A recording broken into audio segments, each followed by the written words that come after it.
আপনারা দেখছেন Bankura TV breaking news. Bankura টিভিতে আপনাদের স্বাগতম। বাঁকুড়া টিভির chief editor the tiger journalist দাদা উত্তমকে তুলে ধরছি পশ্চিমবাংলার তমলুকের অন্তর্গত ময়না বিডিও অফিসের একটি গুরুত্বপূর্ণ ব্রেকিং নিউজ।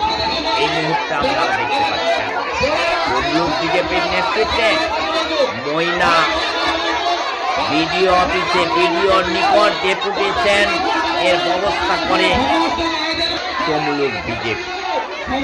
আর এই ডেপুটেশনকে কেন্দ্র করে এই ডেপুটেশনকারীদের সঙ্গে বিক্ষোভকারীদের সঙ্গে পুলিশের রীতিমতো ধস্তাধস্তি এবং হাতাহাতি।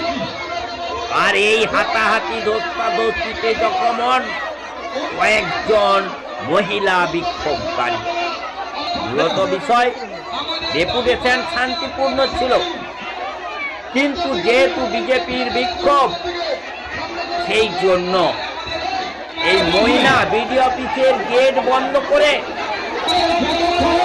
পুলিশ আগের থেকেই মোতায়েন ছিল, পুলিশ মোতায়েন রাখা হয়েছিল। এটা হচ্ছে মমতা ব্যানার্জির নির্দেশ, মমতা বন্দ্যোপাধ্যায়ের নির্দেশ, যাতে বিডিও অফিসে ডেপুটেশন দিতে না পারে।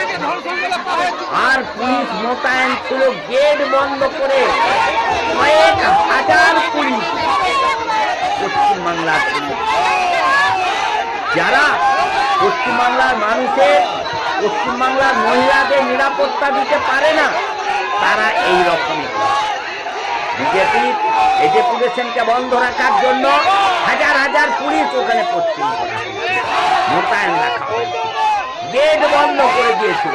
লক্ষ্মী ভান্ডার প্রাপকরা যখনই ঢুকতে যায় পুলিশ বাধা দেয়, তাদের সঙ্গে হাতাহাতি, রীতিমতো লাঠিচার্জ করে এবং বিক্ষোভকারীরা আহত হয়, মহিলা বিক্ষোভ।